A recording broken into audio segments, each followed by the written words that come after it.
I've gone through so many potential fuck this shit intros over the last several weeks,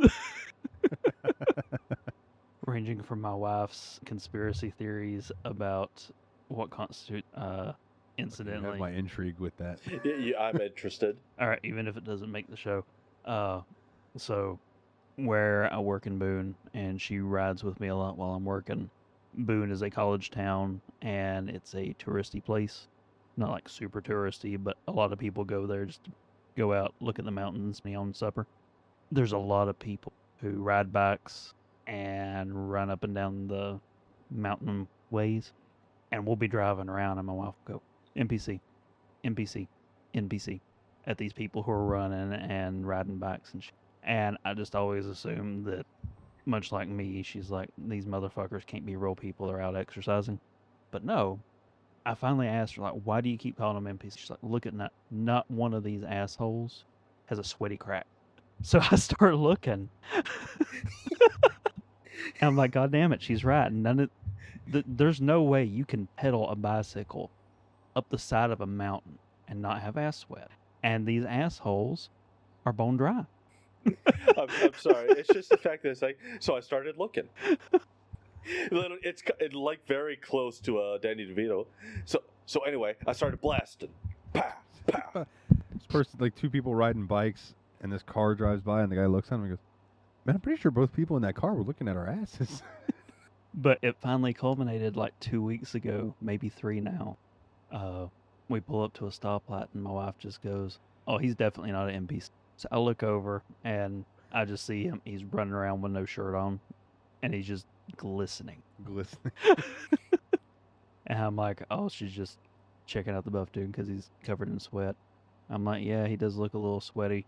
Maybe he should put a shirt on." She's like, No, look a little down." So I look, and where his dick should be, it looks like he pissed him. He has been sweating so hard. I'm like, Spoilers, he bro actually did is piss himself. swamped. He did piss himself, and he whipped it out in the process, so he wasn't sweaty. He's just, fetish. But Dog, my balls look like Naboo right now. We need to go fucking take a shower. But he is, since she pointed out, he is literally the first and only person that I've seen out exercising in Boone in 90-degree plus weather that is sweat. I don't know what kind of fucking antiperspirants these people must be. I tell you, I would like to see them try that. I don't know how humid it is up there, but it is incredibly humid down here right now, to the point that, like, if it's not raining, because it's been raining a lot, but if it's not raining, if I walk outside, I can walk to my car to grab something and come back, and my arms are sweating because it's just hot moisture in the air, like 100% humidity rate lately. It's been brutal. Well, we've been in a drought, but we just finished almost 2 solid weeks, cloudy and rainy.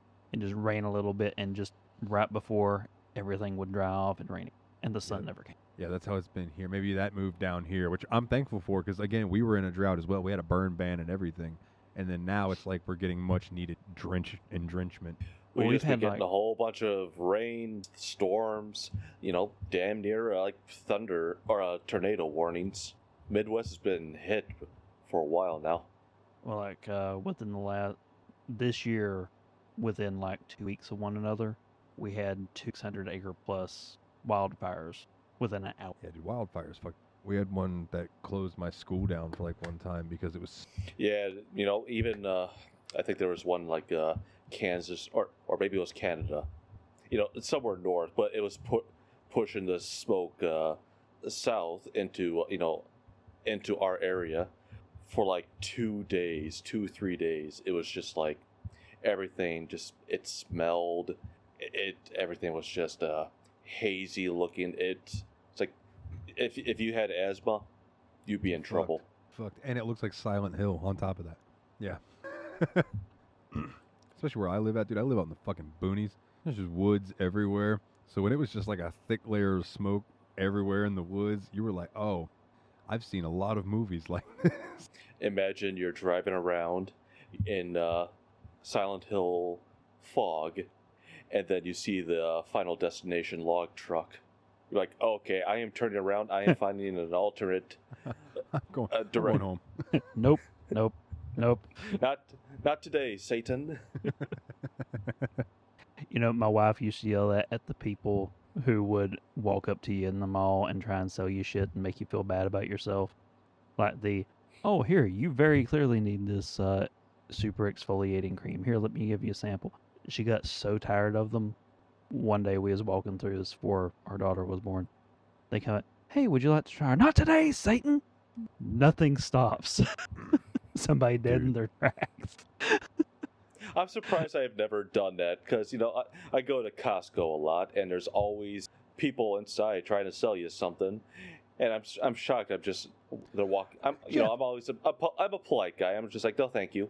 I don't even let them finish. It's just like, would you like to? No, thank you. How are you gonna turn, dude? It's because they're trying to hand you some meatballs or like a cracker with some cheese on it. How are you gonna be mean to somebody being like, here's some food, would you like it? No, I'm not gonna be mean to that. Yes, I would absolutely like. No, it's not even food. It's like, would you like to change your phone plan or? Oh, those people. Gotcha. Those kinds of people. It's like, hey, would you like? Are you interested in solar panels? Don't have a house. I was gonna be like, don't be hating on the little food people in there giving out samples. I love those people.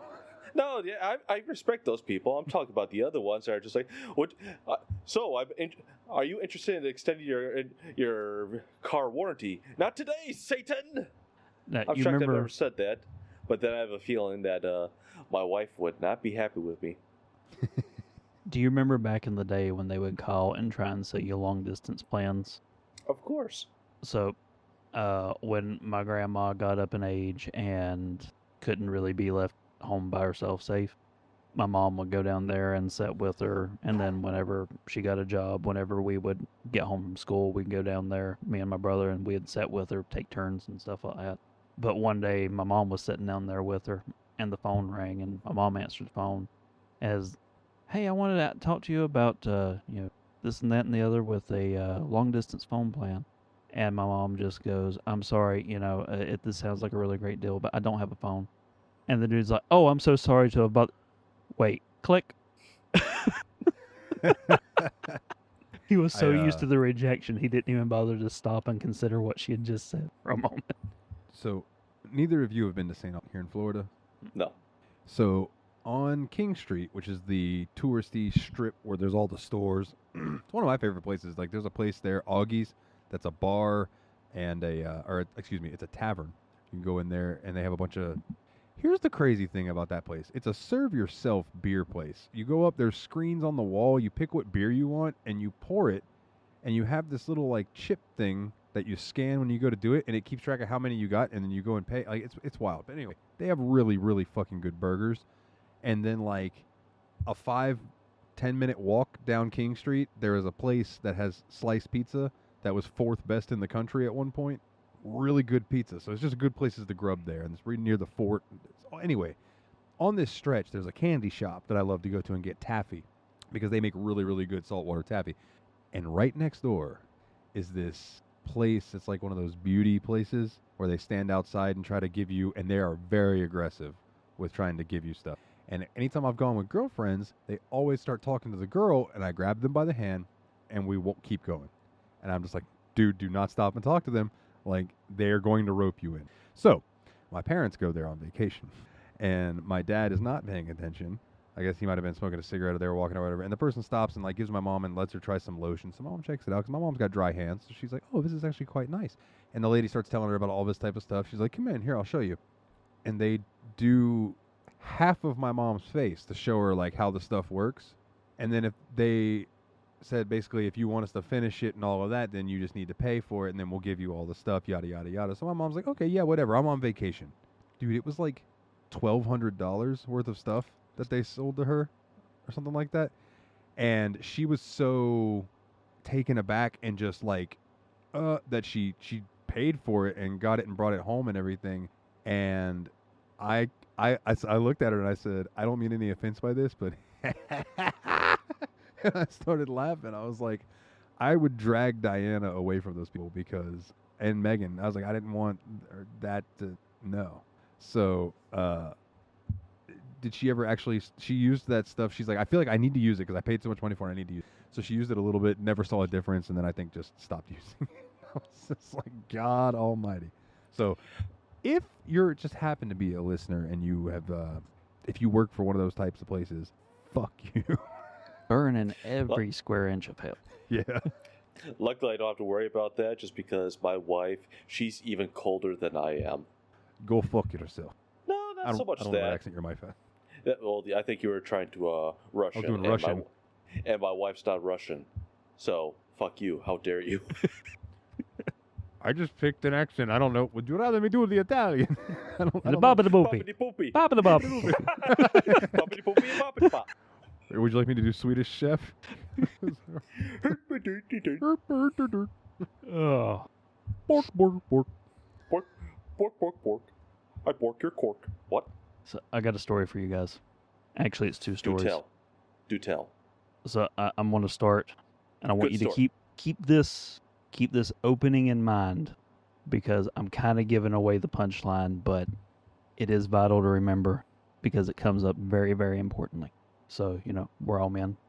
And if you could pick an ideal way to be woken up by your significant other, how would it be?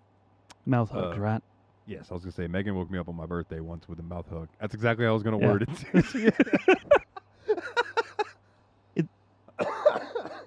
It's a wonderful idea, and when it happens, so a couple weeks ago, my sister-in-law calls my wife while we're out and about, and she's like, so my boss bought a puppy, and she can't take care of it, and if she can't find somebody who will take it, then it's going to go. My wife's like, how much did she pay for this fucking dog? She's like, supposedly it's like $1,300 dog.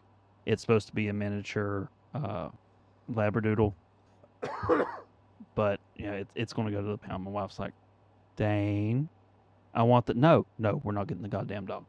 But look at him, it's so cute. We're not getting that dog. Hour and a half, we go back and forth. Wants this dog. I finally end up, I say, look, I don't want the fucking dog, but you do whatever you want. So now we have a pup. Supposed to be miniature labradoodle. I think they're lying about the doodle, and I'm not sure that he's going to stay very miniature. But, we'll see. And this little bastard has been nothing but a pain in the ass. Like, Cute, though. maybe. But like, I'll take him outside. He'll piss. He'll shit. I'll bring him inside. Shut the door. My ass will touch the seat, and then I hear him whimpering. I look over. He is shitting the floor again. I just watched him drop logs in the yard, and now he's shitting in the floor. Damn it! Well, he caused a scene this morning at 3 a.m. He's a licker. I told you things would come back. I had not where I thought this was going. I thought you were going to be like, my wife gave me one of those handy dandy Mouth friendly hugs. mouth hugs, and then I said yes to the dog. So at 3 a.m., I wake up to a furry, toothy mouth hug from a goddamn labradoodle. And in the middle of the night, my daughter had crawled in bed with us. So I wake up, and he had nuzzled his way. He had worked the fucking fly on my PJs open. I'm wearing girl PJs right now because I don't want to get SA'd by a dog again tonight. I'm like, that is not, no, this can't be. I reach down, and there's a furry head. I'm like, oh, you motherfucker. Really loud, waking up the entire family.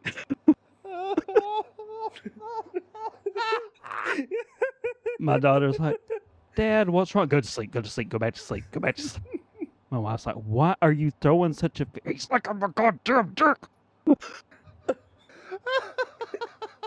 So, I don't know what's funnier, your story or Dalton's laughing.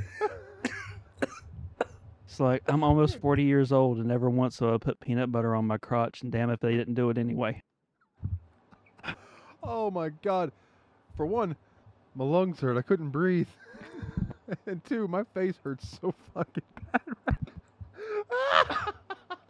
But speaking of making me dogs licking cough your too dick, much. welcome to Dane and Just Media, Tom. You're making me cough too much. Oh, I'm your host, Mr. L. Dane Puzzles Esquire. Mr. Puzzles short, Dane for shorters. And a dog licked my dick this morning. With me today, he's a grumpy duck who's not fucking watching South Park, and I bet a dog didn't essay him this morning. Mr. Grumpy Jeff. Jeff, how's the boys? It's fine. It's just the fact that, well, no. A dog didn't give me a mouth hug just because of the fact that I don't have a dog. And his face hurts from laughing too much. The steam machine. Dalton, how you holding up, buddy? Dude, Oh. I feel like I ate 2 warheads at once. That's how my cheeks feel right now. Man, the closest thing that I can say to that is I used to tell Lilith, all right, give me a kiss. And she would boop her nose to my nose. Boop. And that was the little cute thing. She's now taking that to, she'll boop me on the nose and then just lick my face. So I have to quickly be like, give me a kiss. And then move away, or she will just slip right up me. But that's my face. So, Yeah, much better. keep- I don't mind the face. If she sleeps with you, then there's going to be problems. It's just there's going to be one of those days you wake up and just go like, okay, she booped my erection. She is actually the only dog that I've had that does not enjoy cuddles. If you try to cuddle her, she will get up and move. But she loves pets. But the minute you're like laying next to her and petting her, if you stop petting her, she will get up and move away. Now, Rocky has always been a crotch hound. Like, he will get up in there and get a good sniff if you let him. But I discovered how to make him stop doing that right before we got red. He pissed me off. Like, he has claimed one couch. It's now basically the dog couch. We keep a blanket on there so that he doesn't just filthy it up most of the time. But I discovered, since that is his area, if I act like I'm dragging my ass the way animals do when they've got shit hanging off on the carpet on his couch, he gets very upset and will stop fucking with me.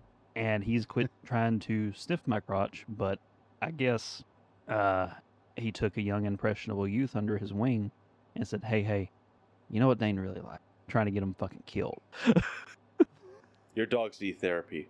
I need therapy. What the fuck? You're fine. You've told us your stories. This is nothing. Oh, And Rocky, how does that make you feel?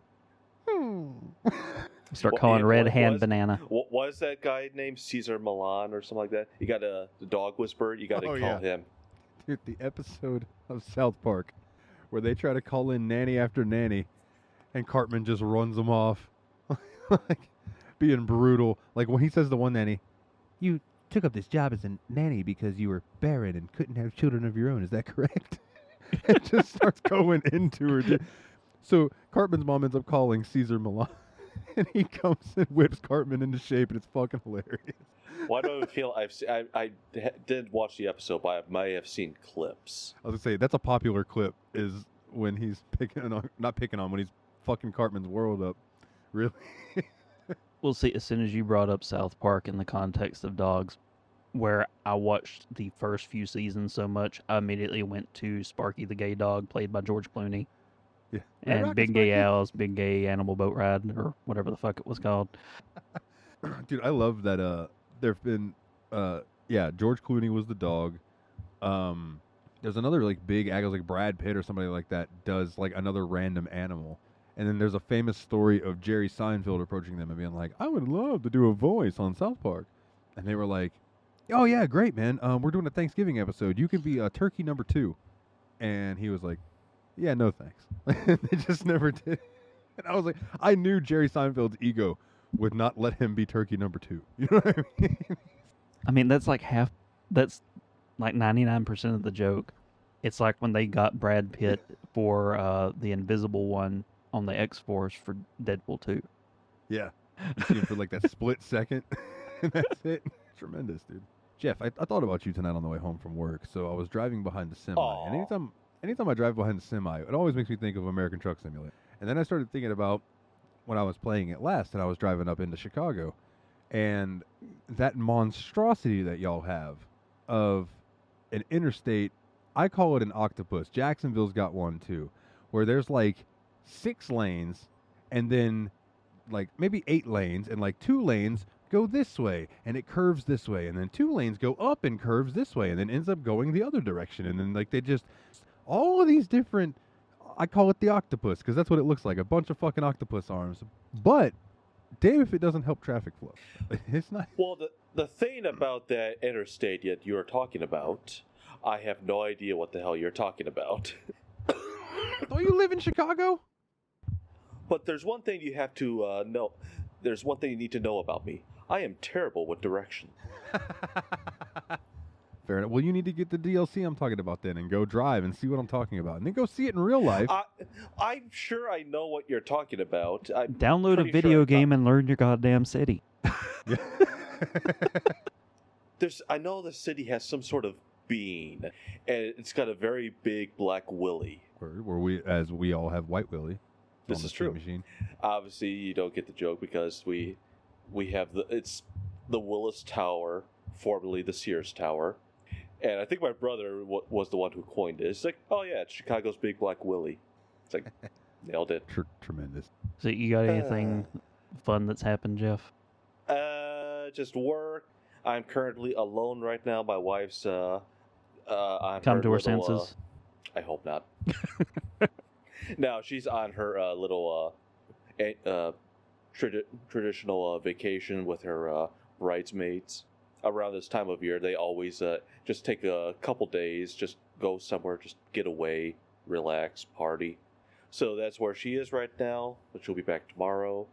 For me, just been work, trying to get better, but I still can't get rid of this damn cough.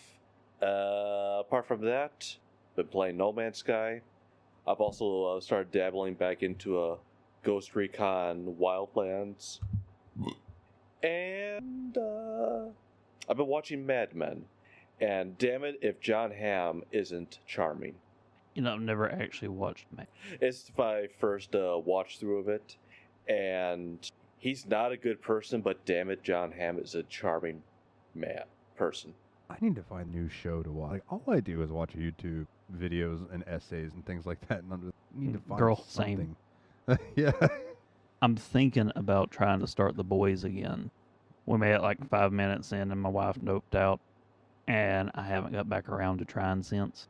That's one that's on my list. Game of Thrones is another one that I've been meaning to watch through. Game of Thrones is really good up till they catch up with the books.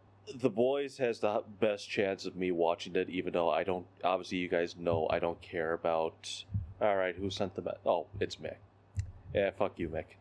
Now I lost my train of thought. He just said, "Fuck you." Watch South Park, and no, we've talked South Park, so I don't have to watch it anymore. Poor Mick sitting there thinking, I got in before they said, fuck you, I'm not watching South Park. What the hell was I talking about? The Boys. Why you won't watch The Boys.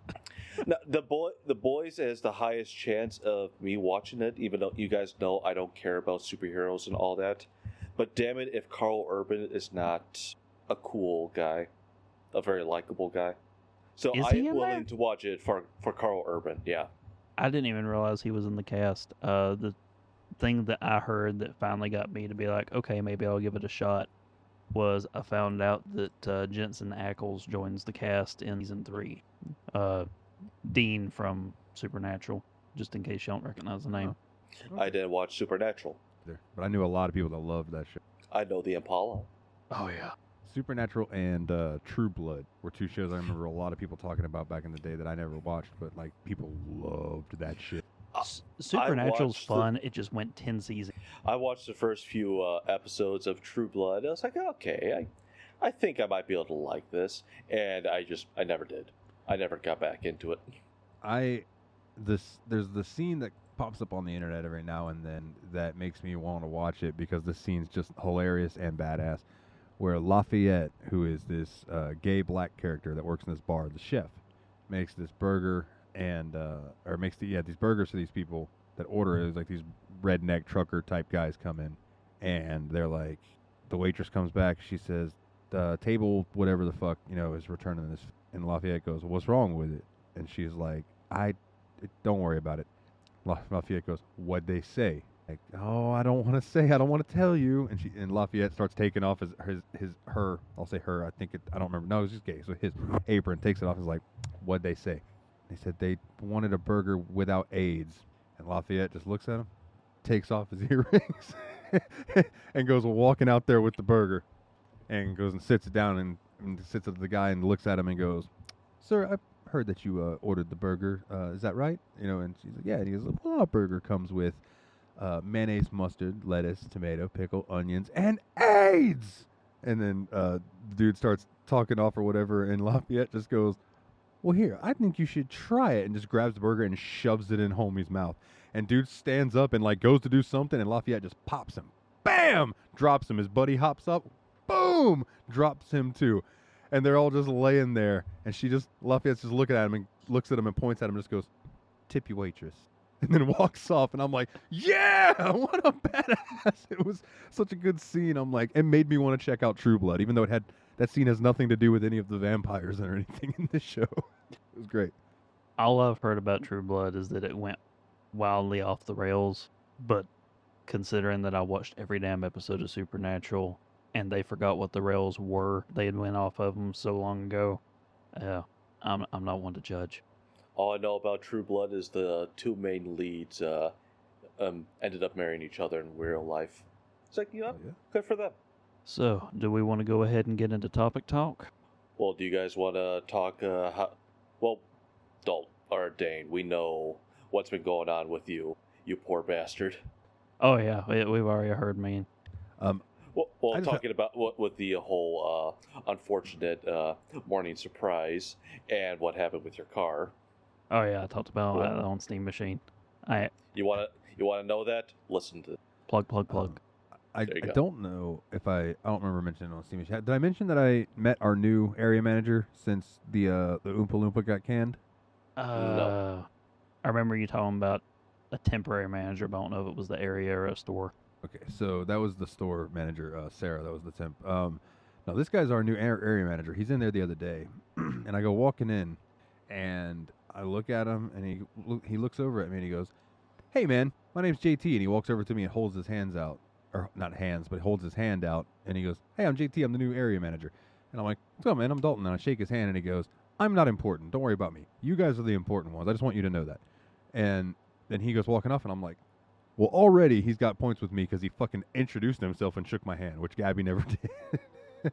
And so as I'm going through the day, he was there for another couple hours after I got there. He was checking people in for us, handing them a menu and going through it with them, asking them what they wanted, then going back and putting what they wanted into a bag and bringing it to us and being like, "This is for that person when you call them back." Where the fuck have you been? Jesus Christ, like, because we were busy as shit, and he was just running around helping. Whereas when Gabby would come, if we were busy as shit, she sat on her Oompa Loompa fat ass in the back doing nothing.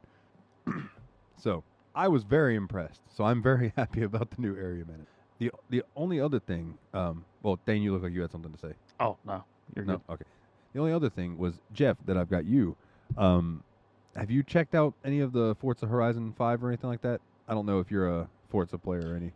I have not. No. No. I do think that you would like it, 'cause at least the Horizon games, they're a little more arcadey, so they're not quite as like Gran Turismo. They're more like grid and stuff like that. I mean, I have played one of the Forza Motorsport games. I might have been 2 or 3, something like that, and I enjoyed it. I do like the customization names, but I've never played a Horizon game. Okay, I was gonna say the motorsport games lean more Gran Turismo style of like racing sim, but Horizon 6, man, in Japan, it's been badass, and I think I mentioned it on Steam Machine. There's like 500 and something cars.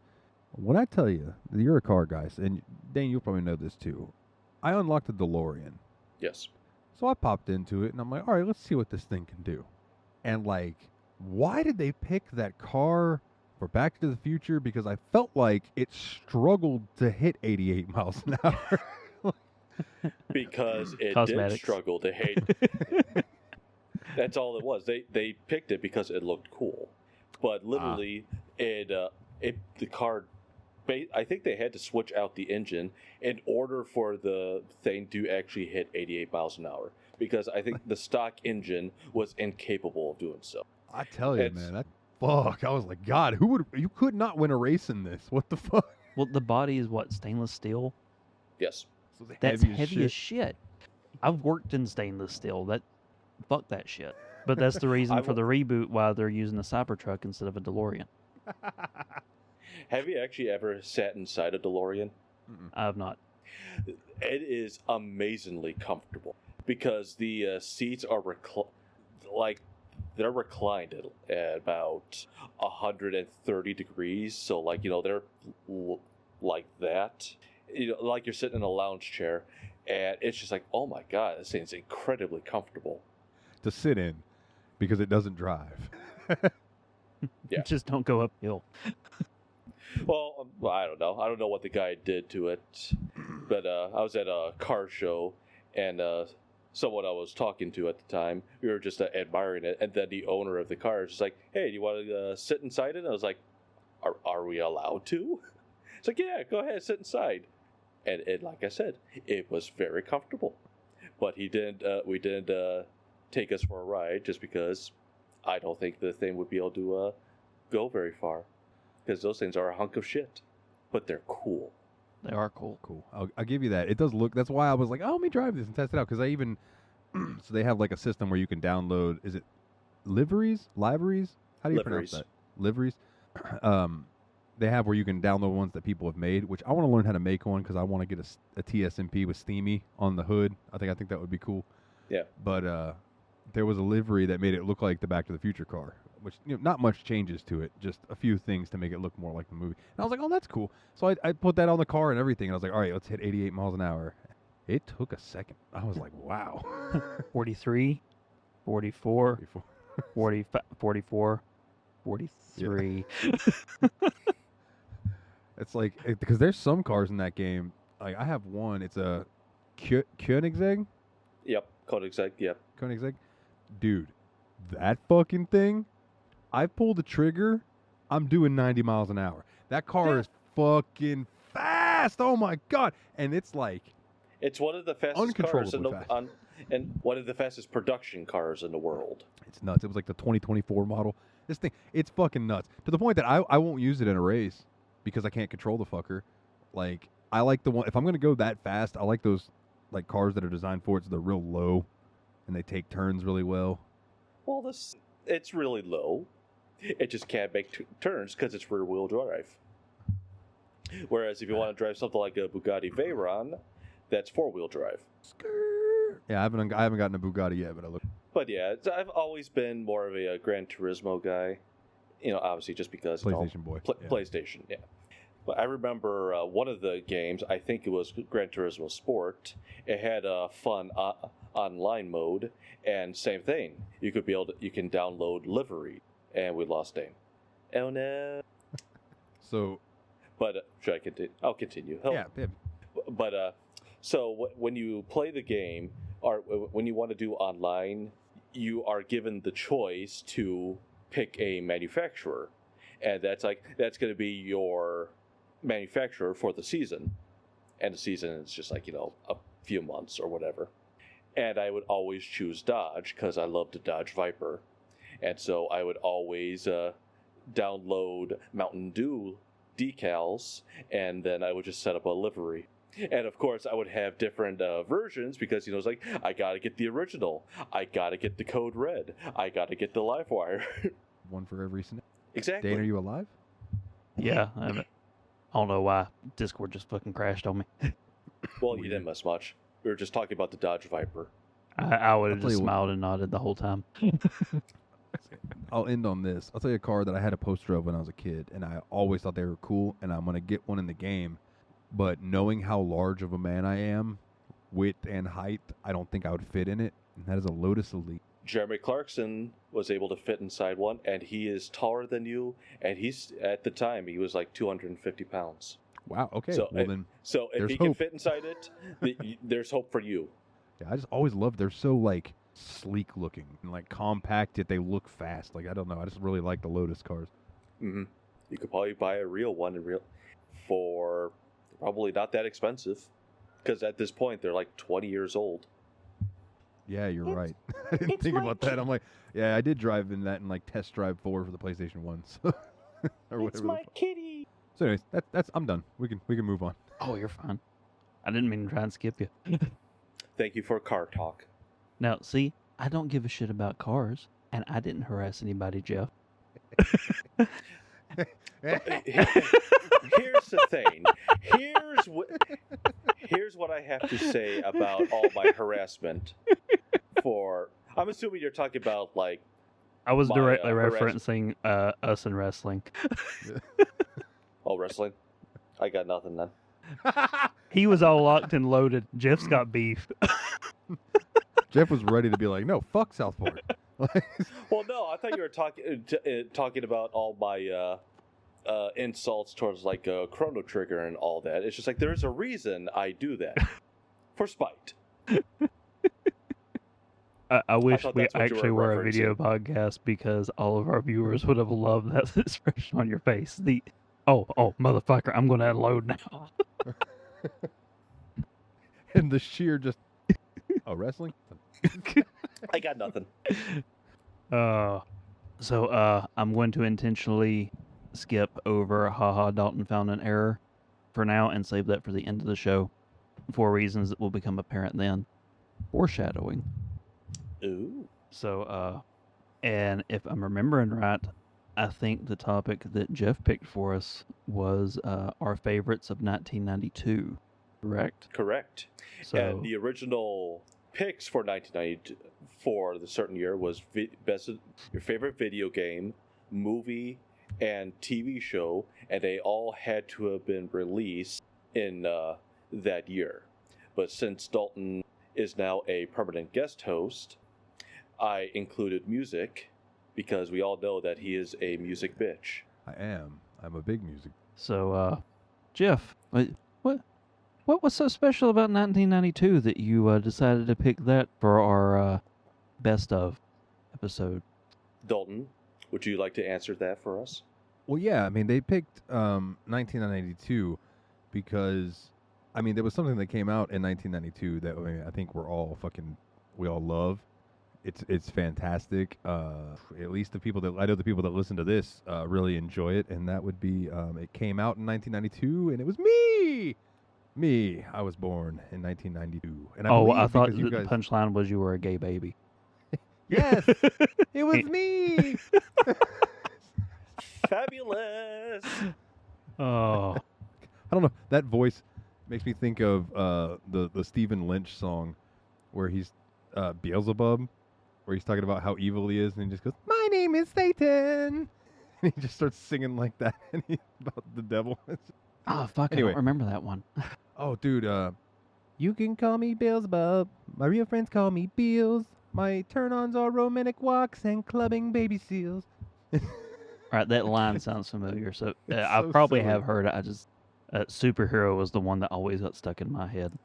I've always reminded of that Simpsons episode where Homer thinks Bart's gay, and so they go like the gay steel mill and all that. We work hard, we play hard. Or the episode of Malcolm in the Middle where the girl tricks Malcolm and Reese both into thinking the other one is gay and still in the closet over it. And it's the only episode in the entire series where they're like nice and supportive to one another because they both think the other one's gay and hiding it. Dude, oh my God, the superhero song triggered a memory for me. It's one of my favorite jokes where I think it was his Comedy Central Presents where he's playing and he goes, "I'm homeless man, fighting crime, wherever it happened to might be that day." Fucking killed me. Or, what was it? "It's your big fat friend. Oh God, there's always one." Oh God. Stephen Lynch is funny as fuck. He's got some really, Craig Christ is one of the funniest fucking things. I dude. remember that one. I'm fucking Craig. Craig Christ. Oh God, yeah. We should do a whole episode on fucking comedic musical comedy. Oh. God almighty. Stephen Lynch, Bo Burnham, Tenacious D. Rodney Carrington. Oh my God, yeah. What was it? Dear Penis, I don't think I like you anymore. Have you seen any of his new shit? He's bittered and divorced and fat now. Oh God. And like with his first opening story about his now ex-wife, I'm like, yeah, I can see why she left you. Oh God, Rodney, that's a fucking name I haven't thought about. Oh, you remember when they tried to give him a sitcom? Yeah, it was just called Rodney. Like at the very first episode, he was walking into Walmart naked to win a bet because he didn't think that they even noticed. Wow. Can't imagine it lasted very long. No, the greeter caught him. Now I do remember. Now, see if you guys remember this. And then there was a show. I think it came on MTV. It was called Con, CON, and it starred this comedian. And all I remember about it is that he would tell you different ways to do different cons to make extra money or to save money. And one of them, and this is the one that sticks out to me, is to go into Shop a at McDonald's. Menards. Go into what? Shop at Menards. You save big money. You save big money when you shop Menards. I mean, you can do whatever you want with Menards. Now he goes into a trash can outside of a McDonald's and finds a receipt and a cup, and he goes inside and tells them, "Hey, I ordered, a double cheeseburger, but I asked for no pickles because I'm allergic to pickles and it had pickles on it. I have the receipt right here. Can I just get it?" And they gave him like a new order of food and fries and stuff, and then he went over and trashed that cup and grabbed a new one and got a drink, and then was like, and walked out, and then with the camera was like, "And that's how you do such and such and such." And that show I don't even think it lasted a whole season, which doesn't surprise me because it was like, here's how to rip people off. Yeah, I mean he's not wrong yet. That would totally work.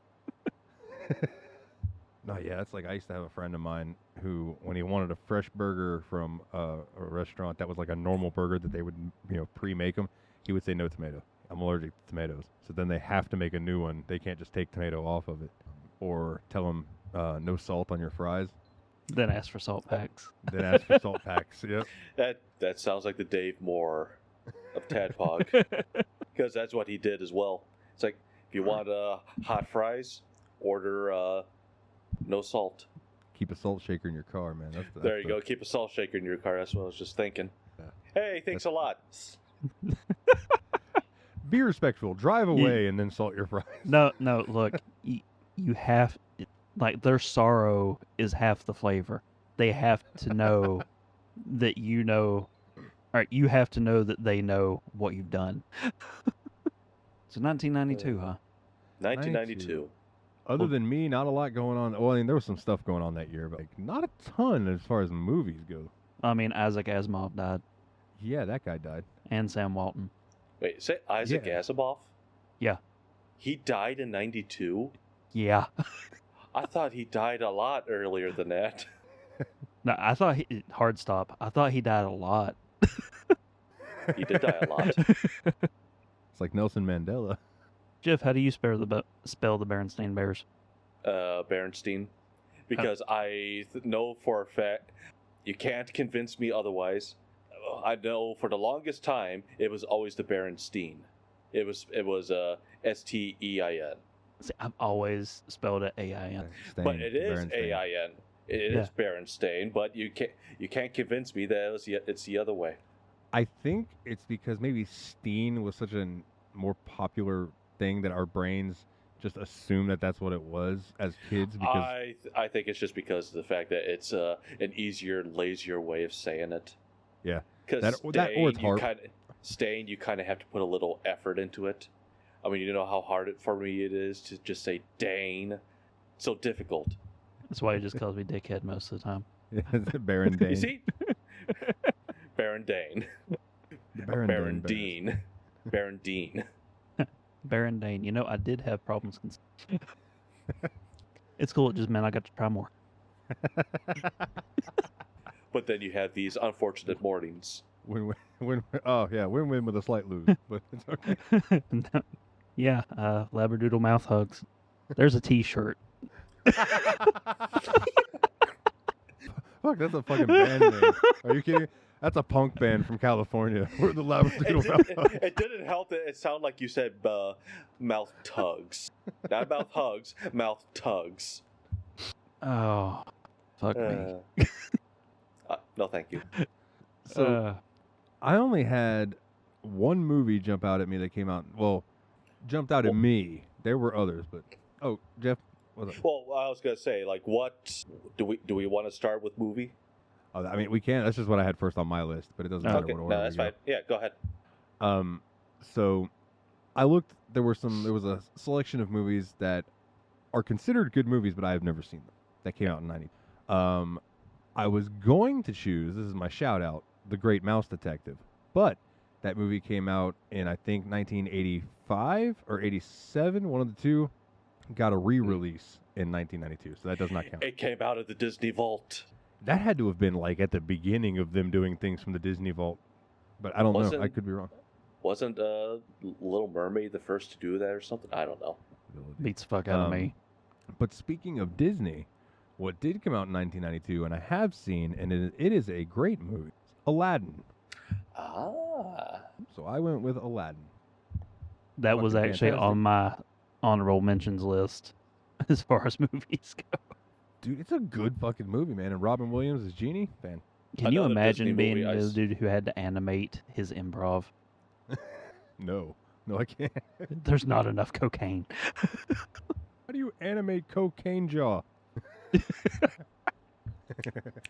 I do want to say, I thought it was funny. I mentioned that we were doing this episode tonight at work, and I was like, not a lot of movies really came out in 1992. And Jen just gives me this look and then just runs over to her computer and just starts typing. And I knew what she was doing. She just started Googling what movies came out in 92 and just started telling me all these movies so I would have things to talk about. And I was like, Jen, you're so sweet. Here's the thing.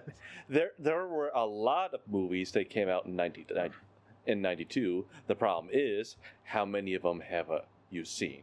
Yeah, not a whole ton. If I were to re-look at that list again, I think the number is under 10. Yeah, I looked at the list, and I think maybe I've seen like 3 or 4 of them, if that. That's why I was like, oh, Aladdin is a classic. I have seen Aladdin a lot, but the one that I picked just because, I don't know, I like St. Bernard's. I like Charles Grodin. I went with Beethoven. Okay. The dog movie? Yeah. Hell yeah. I remember my honorable mention was actually Unforgiven. But it's like, that is a great movie, but what the hell is my computer doing? I have too many fucking cables. I kick something slightly and something cuts out. Thank God it's only my keyboard. I was going to say, upside, everything's still coming through good on our end. Yeah. But I didn't see Unforgiven for the first time until like senior year of high school. And I've only seen it, maybe 10 times at the most. Whereas Beethoven, I've seen it many, many times. Oh, yeah, And I I remember actually we just watched that a watched it. lot when we... It's adorable. And Jim Douglas is a dick. He wants to kill dogs. Jim Douglas from the Herbie movies, the Love Bug. I don't know, I've kind of wanted to kill some dogs here recently. Well, because they're trying to give you the old-fashioned mouth tug. Ain't nothing old-fashioned about the way a dog does it. Oh, St. Bernard doing it. All that damn slobber. It'll be nice and lubricated. All cheek.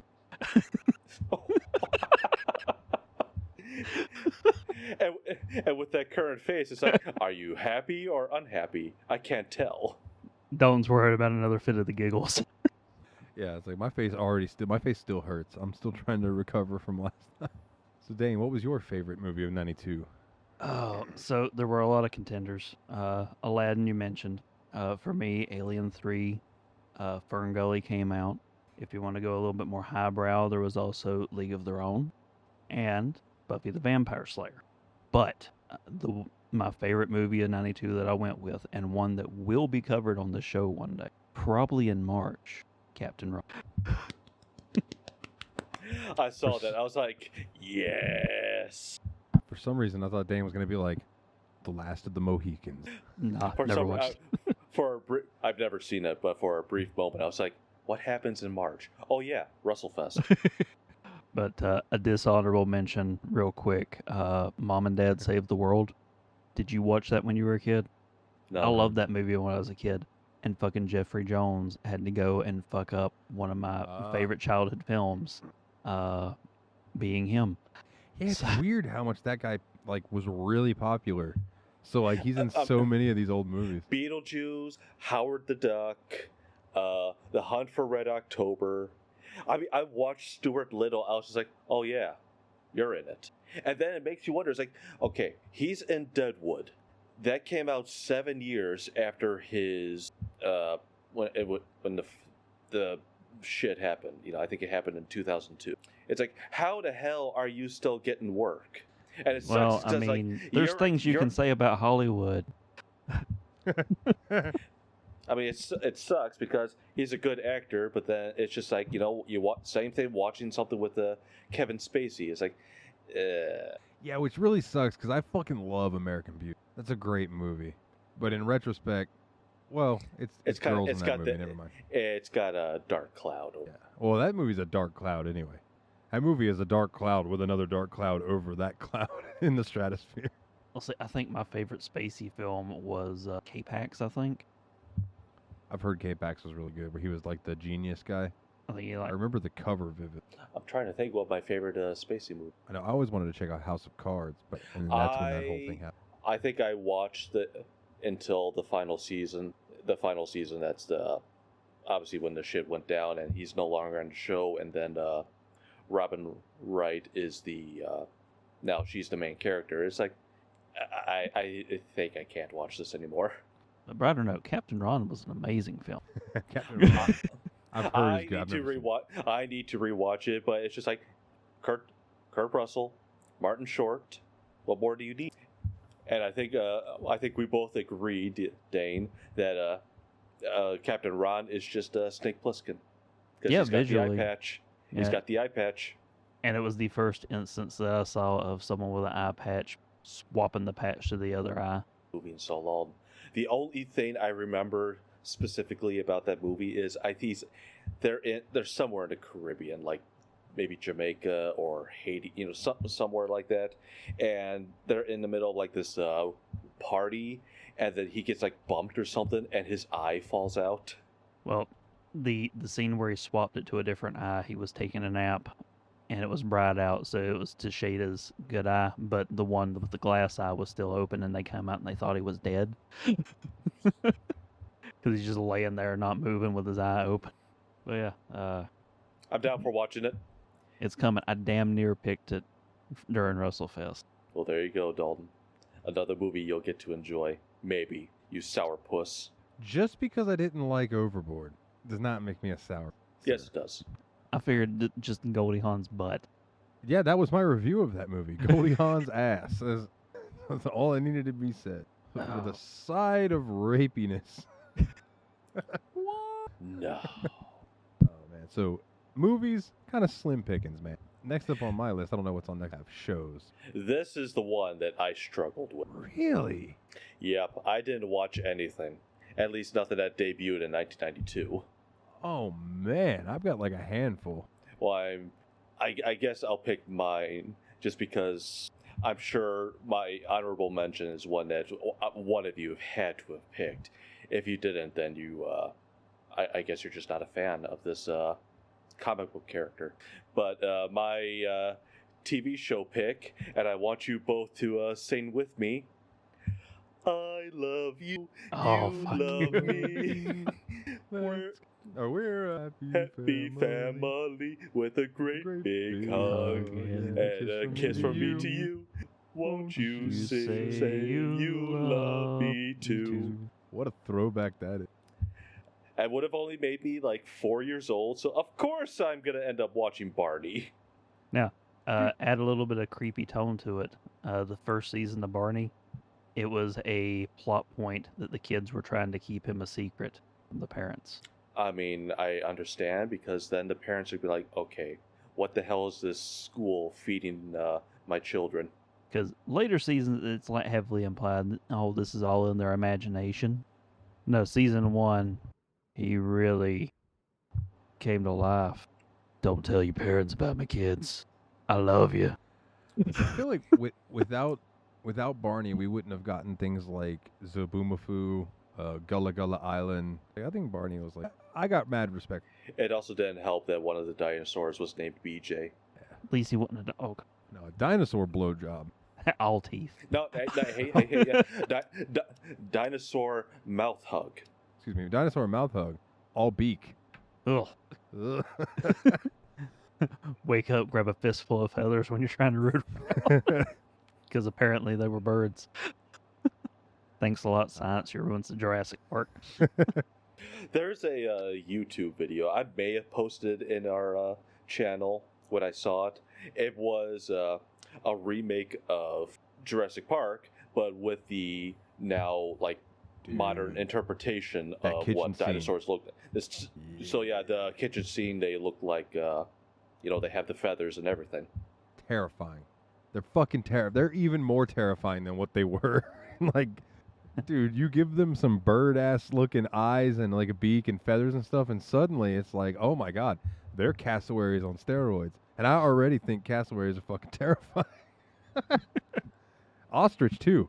Fuck off, you big fucking bird. Get the fuck out of here with your talons that are as big around as my fist. Fuck off. You got your feathers, fly away. You can't fly away? Well, learn, you bastard. Since the theme of the episode is sexual assault by animals, I actually heard a story, and apparently there was video footage caught of it. This dude getting mounted by an ostrich working at a zoo. God. And the other guy, because that can, they can fuck you to death if you don't do something to stop it. Other guy in the thing comes out swinging like a fucking golf club or some shit that they had for like poking them back, breaks the ostrich's neck, but doesn't kill it. So this ostrich is running around like Gobbles the turkey from South Park. Fucking hell. Yep. All these people, patrons of the zoo are watching on in horror, thinking that they're just beating the shit out of this ostrich for no reason. But obviously they had to put the ostrich down, and the upside was they got to eat it, and apparently ostrich leg is good eating. I think I've heard that. I'm trying to remember because I've been to a couple of outdoor shows, and you always go to that section. It's like, come try this different kinds of jerky. That's where that's when I first tasted jerky. venison. That's when I first tasted venison. They have like crocodile, frog, all that. It's like, I think ostrich was part of it. I just don't recall if I've ever tried it. There's a fish camp in Jacksonville, the area of I think it's called Clark's Fish Camp, and you can go there as a restaurant. And they've got like taxidermied bears and shit inside. It's like one of those kinds of places. And they have a platter. I think it's called the wild platter or something like that. And it comes with, I think it's bison, bear, kangaroo, ostrich, and there's like another really weird ass animal, but it's like this platter of stuff that you can try. I've never done it because isn't kangaroo supposed to be really tough? I know they've got the strongest leather of any animal that we leather out, and you can go online and buy their ball sacks as leather pouches. And I mean, if you look at a kangaroo dog, not much body fat going on. They're all Brock Lesnar the fuck up. Like, kangaroos are jacked, man. Yeah, it looks like a deer that spent time in prison. Have you ever seen the video, a guy parasailing, and he lands like right in front of a kangaroo, and the thing like starts beating them up. It's like runs up and starts kicking his ass. Yeah. And the thing is just like, okay, I'm ready to throw down. The one that I like is where the kangaroo starts attacking the dude's dog, and the guy goes running over to it and shoves the kangaroo, and the kangaroo stands up and is like as tall as this guy and like flexes and like bows up, and the dude just socks it in the face. Bam! And the kangaroo like takes the punch and backs up a little bit, and the guy just goes, "Fuck off, mate!" And it grabs his dog and they leave. But he just I punched a fucking kangaroo in the face today. What a great story to tell. But thankfully, he saved his dog, but still, Jesus. I have to imagine punching a kangaroo in the snout will stun it a little bit. I can also imagine it probably hurt your hand. Oh, sure. Well, yeah, my uncle got drunk and punched a horse in the face one time, broke every damn bone in his hand. The horse was fine. And his accounting of it, afterwards the horse whinnied at him, so he's like, the motherfucker laughed at me. The horse like, that all you got, bitch? How the fuck did we get onto this from Barney? I have no idea. Barney to BJ to dinosaurs to that's right, dinosaur ostrich. blowjobs. That's dinosaur blowjobs to ostriches. I can't believe you don't see the connection. So Jeff, I'm not gonna lie. Imagine waking up in the middle of the night and now you have to deal with a kangaroo mouth hug. I thought you were gonna say Tyrannosaurus Rex is blowing you. It's like, what are you doing? No, we've already discussed that, and that's what led us into ostriches. But then we were on the topic of kangaroos. Well, I mean, kangaroos are fucking ripped. I think I'd just take it.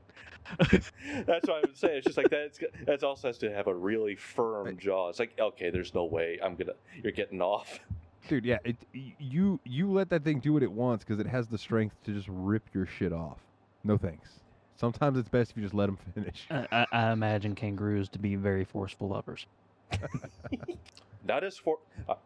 I think a duck is surprisingly more forceful just because it's got that corkscrew barbed dick. Which goes in the opposite direction of the cloaca. Exactly. Torn between two lovers, one's a kangaroo. God almighty. So, Jeff, I thought... go ahead. No, go ahead. Please, go ahead. No, I was just going to ask you what your TV show is, but you had a question for me, so go ahead. No, I was actually going to go in. My question leads into the TV show. So, you were talking it up, and I thought you were going to say some of my... my brain just blanked. Honorable mentions as one of your picks, because you're talking about this character that we watched growing up, and we might be fans of it or not, and all yada yada. So I'm like, oh, okay, so he's going to say Batman. Of course. Because 92 was the year of Batman the Animated. Correct. It was also the year of X-Men. Correct. Two great fucking shows. Not my picks, but they're in my honorable mention. I also want to give a shout out to 92 was the first year of the Tonight Show with Jay Leno. So that's the year we got the chin. But we already had the chin with Bruce Campbell. Fair. Well, I'm talking about the late night. And then we got Melrose Place. I've never seen Melrose Place, but I feel like I'd give it a shout out for its... Man, that would be a wonderful podcast or a TV show. It's just like, and tonight, welcome to tonight, or was it tonight's chin? Tonight Show. Tonight's show's, or what the hell did you just say with the chin? Tonight Show with Jay Leno. But you said something with the chin. I said that was the year we got the chin. But you late night chin. The late night chin. There it is. That's a great name for a show or something. The late night chin with Bruce Campbell. I'd watch it. Pending. Now that's a dark joke, and if you got it, good for you. Also last shout out, actually two shout outs, Goof Troop and Martin, also 92, which is weird.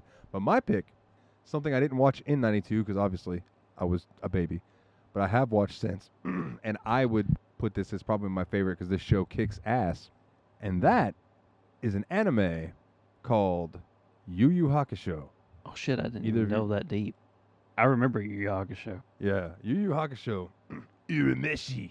And like, dude, that show kicks ass. My buddy Todd introduced me to Yu Yu Hakusho, and it was really, really good. There's another anime that came out this year that I'm not going to mention until I hear Dane's list, but I know Kana is shouting it at us. Go ahead, because we have covered everything that has been on my honorable mentions list already. Oh, my bad. You're safe. Then it is, Jeff, do you want to give a guess? Sailor Moon. Sailor Moon. Yep. Sailor Moon came out in 1992, and that baffles me. I thought that was an 80s show. I would have thought it was an... But I also thought Yu Yu Hakusho was an 80s show, and then I Googled it, and it was like, no, the manga started in 1990, and the show started in 1992. Son of a bitch. Well, they both look like late 80s anime as far as the style goes. Yeah, absolutely. I mean, a lot of those animes had that style. I mean, even like Cowboy Bebop, which came out, I think, 6 years later, still had like that 80s aesthetic to it. So I guess that's a very certain like style. Well, I don't think... Well, Dane, go ahead. You sure? Yeah, I'll bring this one up. So, we'll skip my honorable mentioning because we've already hit all the high points that would have been on that list. But, similar to Jeff, mine does immediately arouse a song to mind. And it's the song that doesn't end. Yes, it goes on and on, my friend. Some people started singing it, not know what it was. And they'll continue singing it forever just because. Because it's the song that... Oh, sorry. Lamb Chops Play Along debuted in 1992. And Sherry Lewis was hands down the best ventriloquist ever. Yeah, dude. Lamb Chop was... And didn't realize this until I saw a clip of it after I found out that this came out in 92. There's video footage of Sherry Lewis visiting the Playboy Mansion Oh shit. and Lamb Chop making dirty jokes to you, Hefner. Hey Hugh, ever had a mouth hug from a lamb? Viewers, just to let you know, I was getting ready to leave to pour myself another drink, and I caught that. I was just like, what? Stopped him fucking dead. But yeah, look it up on YouTube. I don't want to ruin it for you. It's so surreal. I'll give it a watch. Oh. Because, like, Lamb Chop canonically is like 6 years old.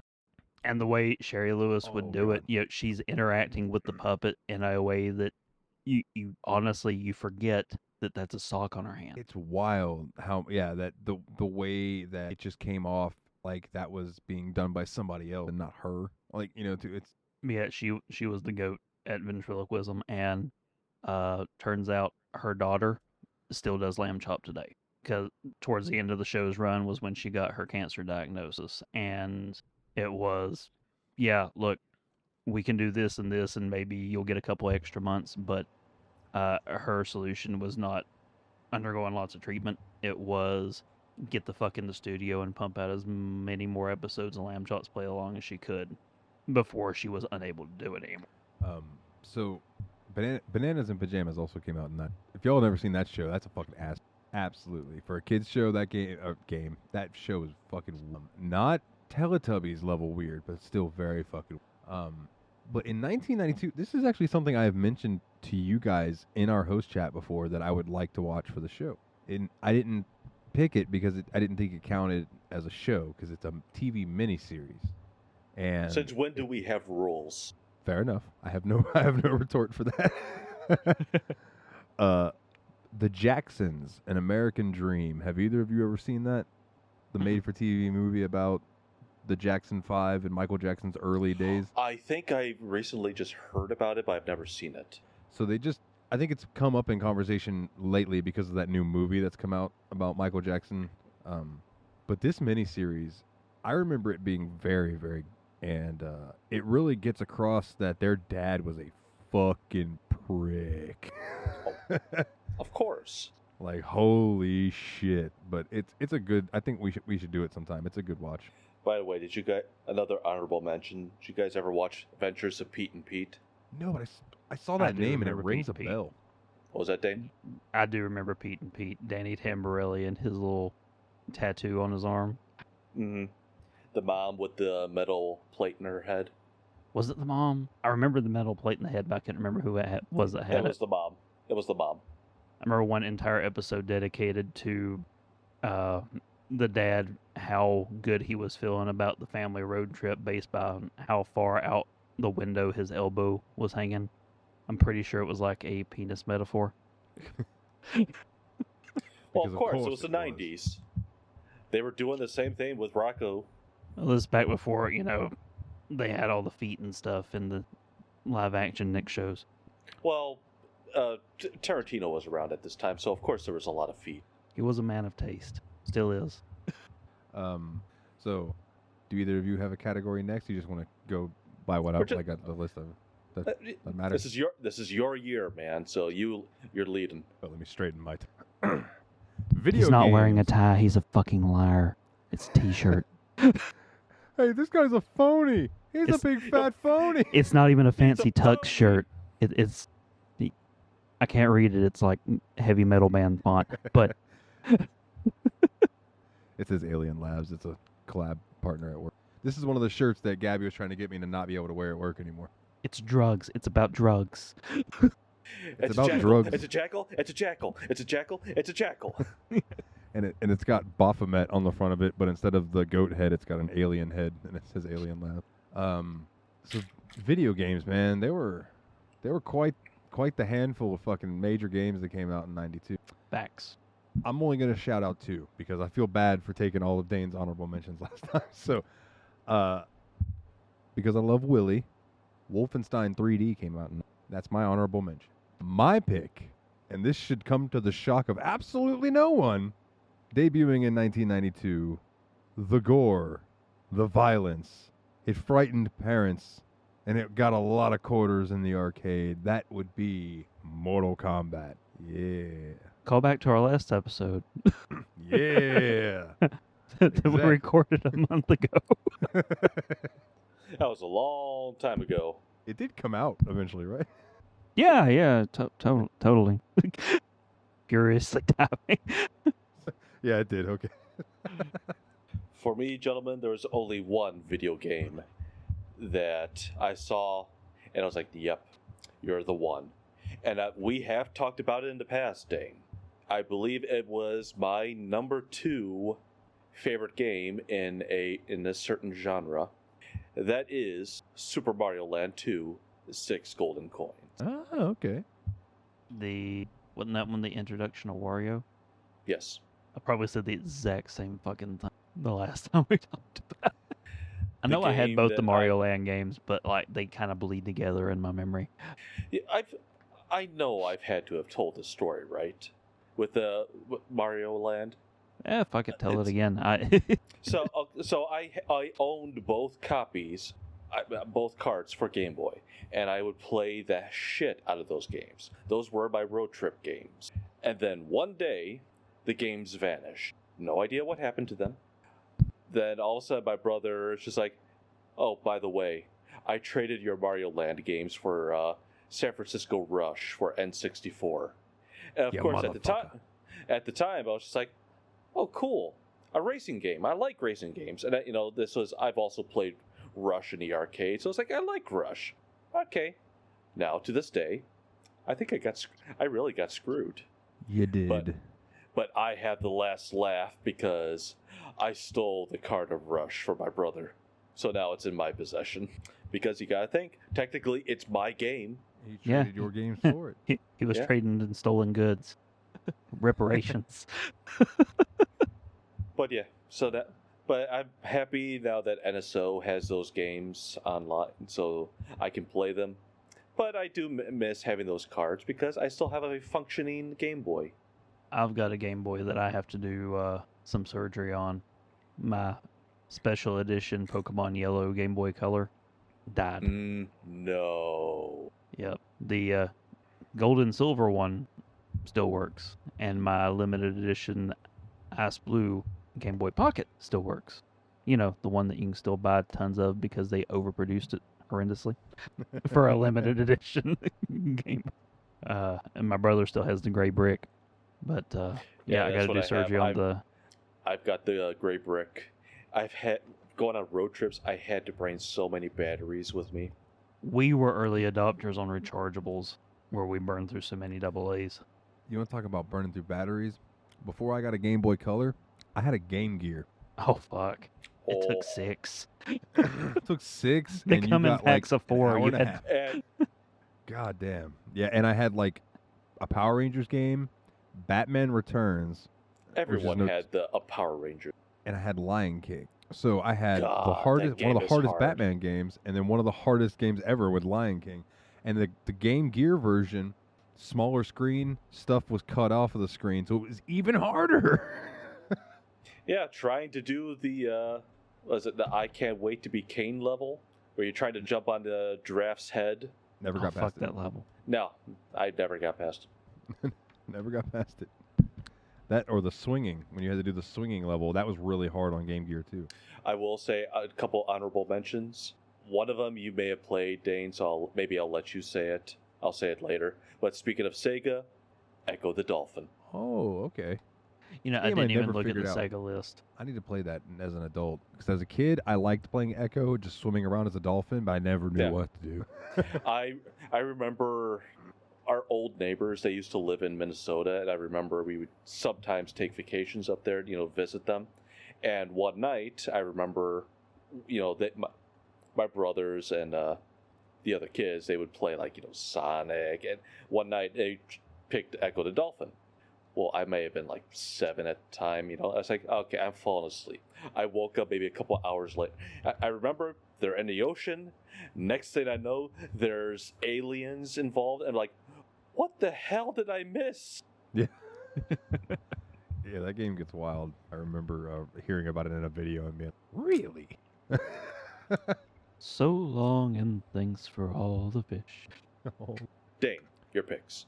Okay, so I want to go ahead and get my honorable mention out.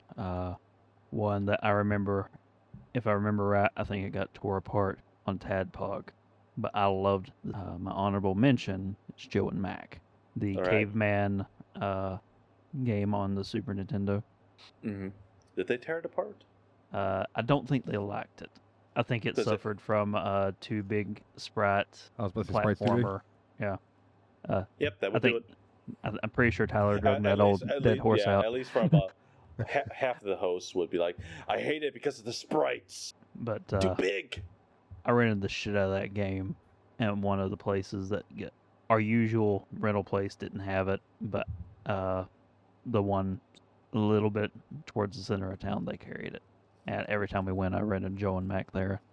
But my number one pick for game of '92, I think I actually brought it up on Steam Machine the other night, forgetting that we were going to be talking about this.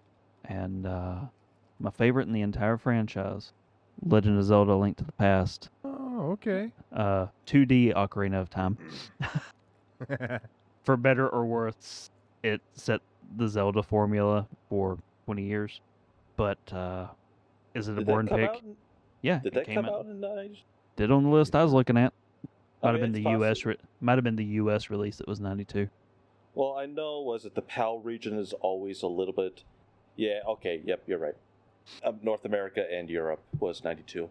Just because it wasn't showing up on Wikipedia, it's just like, what? But I know Moby tends to be a bit more accurate. But A yeah, techno guy?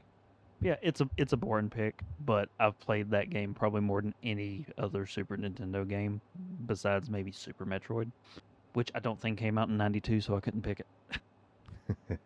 A couple more shout outs then. Because I love Nate, there was two games that came out that year that I'm sure that he loves a lot. And that is Sonic the Hedgehog 2 and Dragon Quest 5. And then because I don't want Mick to feel left out, Final Fantasy 5 also came out that year. I mean, we typically hate on 6, so Yeah. I don't think I ever actually played 5 at all. I don't think I've played 5 either. Also, Street Fighter 2 Championship Edition. Or, excuse me, Champion Edition. Also, it started a series. It's definitely not my favorite, and I think it's aged horribly. Super Mario Kart. Oh, yeah, that first one for Super Nintendo. Yeah, that original one is rough to go. I think 64 was kind of the definitive Mario Kart. I disagree. I think it's Double Dash. That's what everyone says. Me and my brother would get into such heated races on Mario Kart 60. So many controllers were broken by me because my brother's a little cheaty. Well, I'm sure they lasted a little bit longer than they probably would have with Mario Party. I don't know, we played a That- ton of Mario Party But too. I'm saying not only would you destroy the joystick, you would also destroy the center of your palm. Actually, we do have two controllers that the joystick is it's just flopping back and forth like a dick in a Labradoodle's mouth. Oh, God. Well, up next, I got albums. So I figure album, song, music, just I just did Psalm. Yeah, I did. I But did a single track. But if I were to pick the That's fine. album, it'd be the album the song is on, just because there's a lot of songs on it that I was like, oh shit, this is very good. I mean, do you What want me is to go first? Oh, Yeah. all right. Yeah. So this one, just came across on Pandora one day, and I was like, and it's just one of those things that like, it played through, but I wasn't really listening to it, and then it finished. I was like, hold on, there's something about that song. So I rewound it, or I did a replay of it. I actually listened to it that time. I was like, holy shit, this is fantastic. That is Scarecrow by Ministry. Oh, God, I always forget to like Ministry, and that blows my mind every fucking time I hear you. And of course, if we're going with the album, I believe the album is named Psalm 69. Is that correct? That sounds right. I think the first album they did was Jesus Loves My Hot Rod or something like that. Yeah, Jesus Loves My Hot Rod. I think NWO is part of this. Yep. Yeah, there's a lot of songs on this that I absolutely was just like, holy shit, this is fantastic. And Scarecrow is the one that led the way. Because it's like immediately following that, it's just like, man, KMFDM. I really love this band now, Industrial. and I started loving industrial, and I listened to Scarecrow. I was like, man, this is really good. What else do you have? Good pick. What you I'm gonna Dan? have to check that out because I've never listened to a single song by them. It's a long one. It's like 8 minutes long, but I do love that music video just because it really gives me Fallout vibe. Well, I mean, And you, it's just you hooked me at Fallout. I So want I'm to up make sure next. you understand. I want to make sure you understand exactly what I said. I want all the bacon and eggs. You understand me? Man knows what he wants. I call it the Swanson. Dane, your pick. So typically when it comes to music, there's like 70s music, 80s music. There's this really weird staticky moment in my memory, and then there's the 2000s.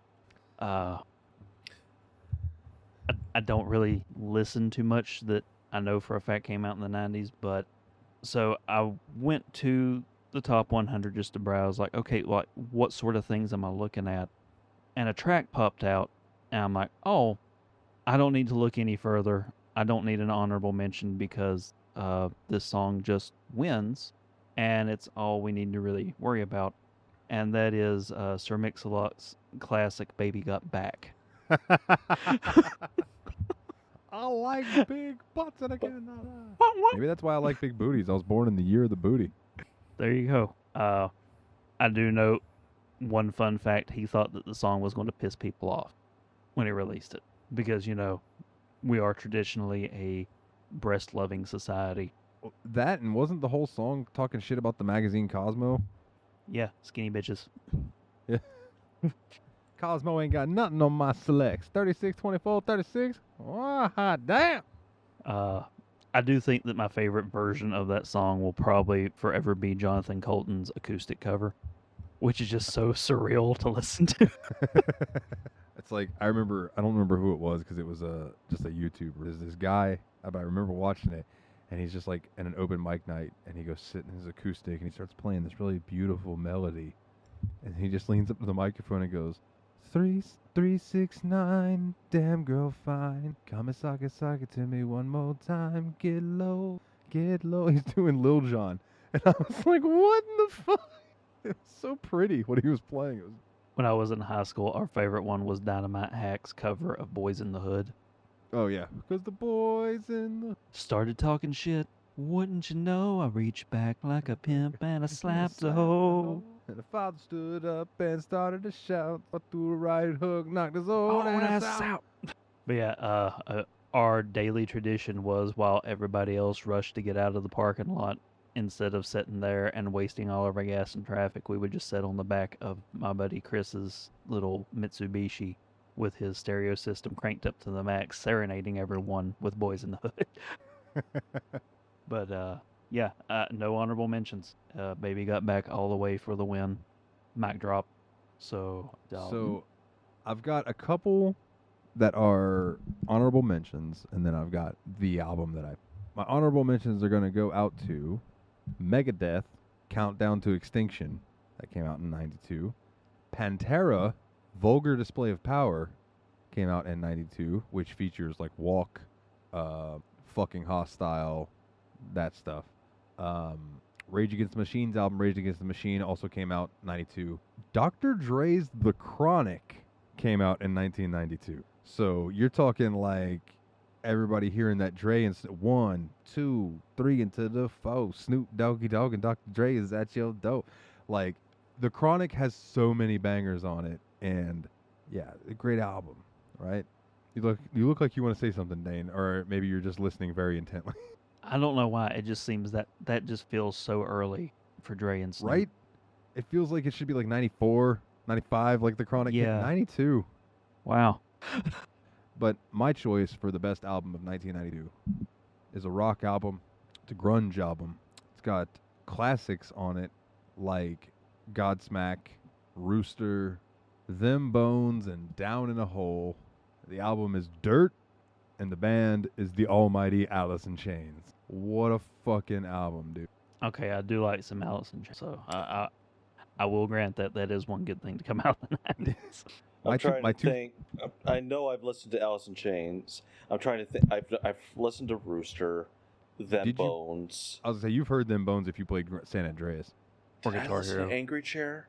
Sitting in this angry chair.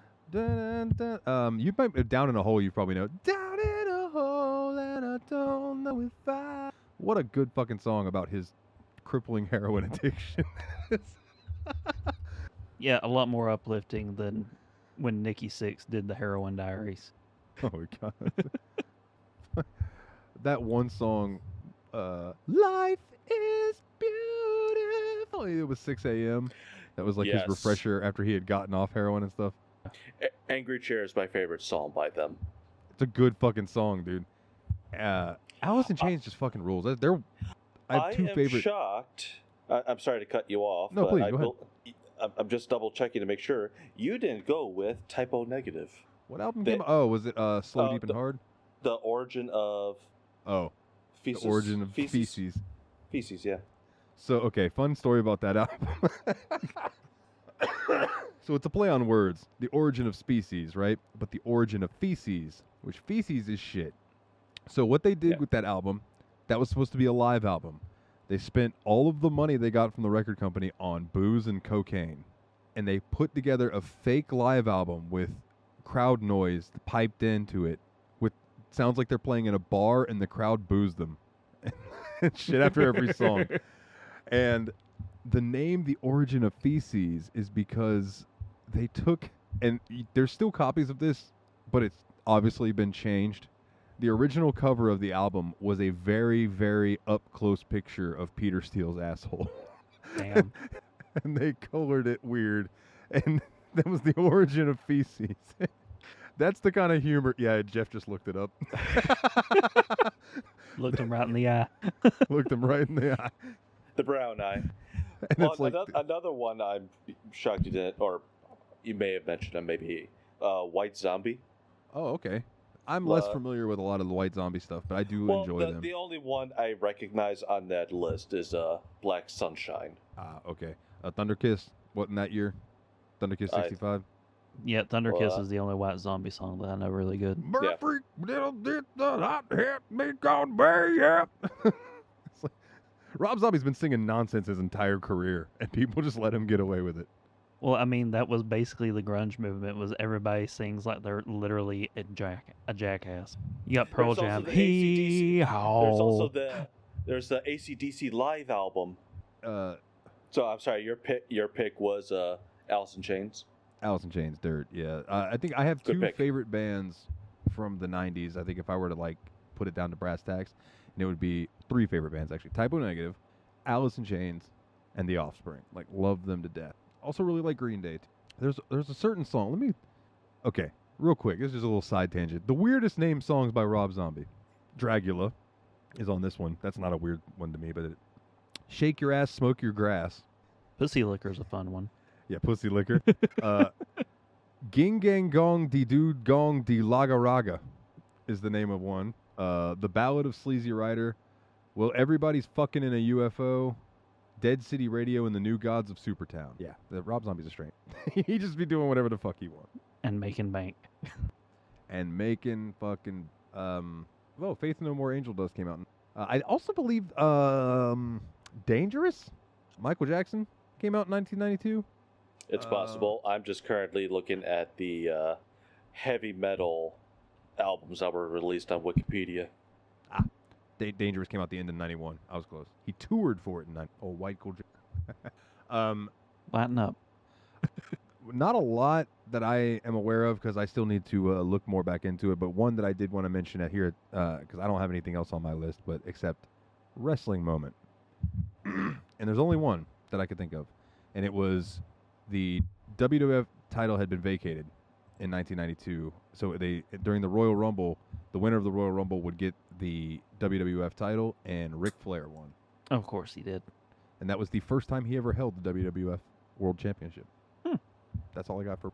Oh, yeah. At least through cultural osmosis, I know you know who Ric Flair is, Jeff. Woo. I do. Woo!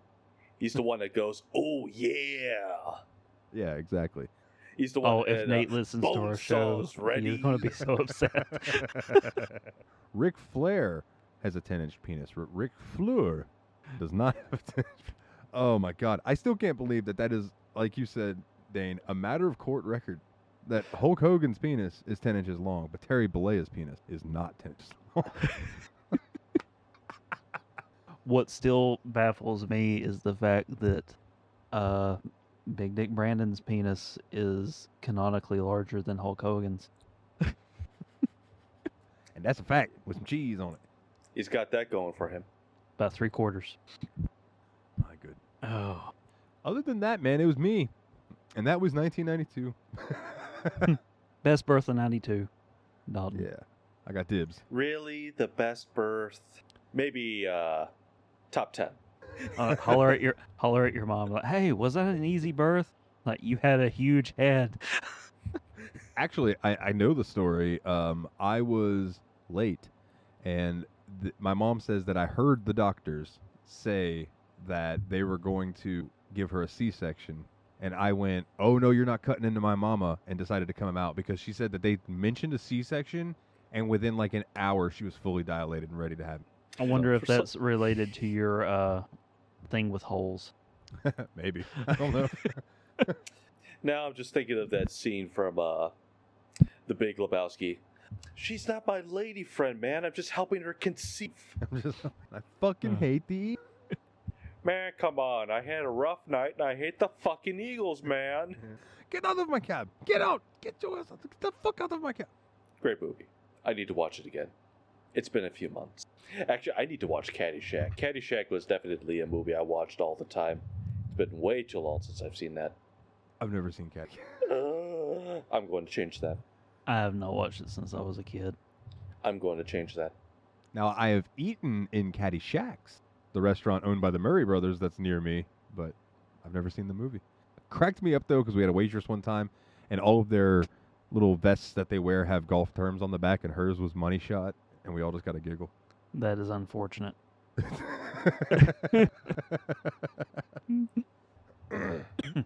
Too funny. Oh. So did anybody else have any 92 stuff they wanted to shout out? No. All I can say is 1992. Shit year. Good year. Nope. Good for TV, not great for movies. Indeed. It gave us Barney. And it was also a decent year for music. I mean, we got The Chronic, we got Dirt, we got Countdown to Extinction. Sir Mix-a-Lot. Thank you. And Sir Mix-a-Lot. We got Baby Got Back, and we got Ministry.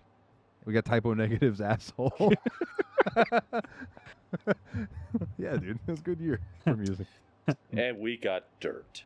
Dude, so I meant to mention this earlier and forgot. So the big song on The Origin of Feces, you'll see on the track list, is called I Know You're Fucking Someone Else. That is actually from their first album, which their first album is called Slow, Deep, and Hard.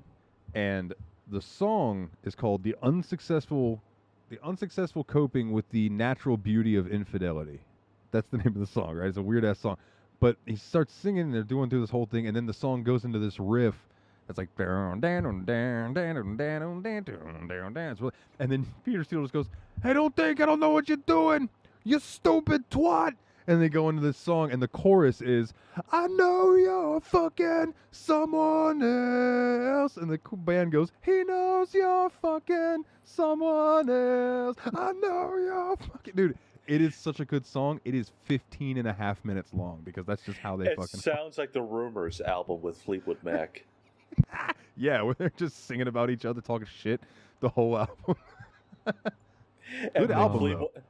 And Mick Fleetwood's the only one that's just like, I'm not part of this. I mean, I'm part of this, but I'm the only good one. Be nice. Oh, good stuff. Mm-hmm. Takeaway, I need to listen to some more Typo Negative. You should. They're really funny. They did a song. He posed for Playgirl, and then he found out that 70% of Playgirl subscriptions were men. So they wrote a song called "I Like Girls," and it's just a song about how he likes girls. He just wanted to get that out there. He likes girls. They covered the song. Oh, go ahead. I was just gonna say, it's like you would think it'd be obvious what the purpose of that magazine is for. Well, I mean, the implication of the title is that this is intended for a female demographic, but Yeah. but we all know. We all know. Then also Shawn Michaels once posed for Playgirl too. Fun fact. They Didn't covered the Burt- song. Didn't Burt Reynolds do that as well? I believe you're correct. Did Burt? I don't know if Burt Reynolds hung dong, but I believe he did. But Peter Steele hung dong. You can see it. They covered the song "Angry Inch." Dane, you should also check that out, which is from a Broadway musical. I'm familiar with the Broadway musical, sadly. So, Thanks to Riverdale, of all things. so you just got this, industrial goth metal band playing and all of a sudden the lyrics come in. And Peter's, my sex change operation got botched. My guardian angel fell asleep on the watch. Now all you got is a boy with no crotch. I got it, revenge. And I'm just like, what the fuck is happening? Good stuff. Typo Negative's great, dude. And they're like, a lot of their shit's tongue in cheek. Like they called themselves the Four Dicks from Brooklyn. They also called themselves the Drab Four, which that was always my favorite, the Drab Four. But I mean, I have them tattooed on me. That's my favorite. I could talk about them all night, so I'll just shut up. That's why I was shocked it wasn't your number one album. That's a weird album. It's only like 5 songs long. It's a fake live album. It didn't occur to me. So are we set on 92? I think so. We had some good conversation, some good tangents, Yeah, So some good mouth hugs. What? It is also Noches de los Grandes. When we're done here, I'm gonna watch somebody lose it. oh, I am interested to see how that one plays out. I am not. Tell me more about cars, Jeff. Some people like trains. So let me tell you about the Ford Pinto. I didn't mean it. What's funny, Dane, is I was laughing too hard to say the words "some people like trains," and I'm so glad you said. Oh. Dun, dun, dun, dun, dun, dun, dun. Oh, so I put off a segment earlier called "Ha Ha Dalton Found an Error." So, Dalton, did you find the error? no. You'll understand the error momentarily. So, we have a channel on the Discord dedicated to suggestions from the listeners. And originally, the entire point of the suggestion box, as I labeled it, was for people to put their things there so that we could ignore it more efficiently. But Kana had this beautiful, beautiful pun suggesting a theme month, anime, where you cover all animations for the month of May. And we decided, you know what? That is dad joke enough that we're definitely going to do anime. And we'll start it after this 92 top of list. So, I'll take part of the blame because of the one episode I was forced to take off because I was really feeling like shit. but I think it's really on brand that this year, for the entire month of June, we're going to celebrate anime. Anime in June. It's on like brand. it's like Christmas in It's July. September. It's like Halloween in February. We're doing anime in June, and I get to kick off our first pick.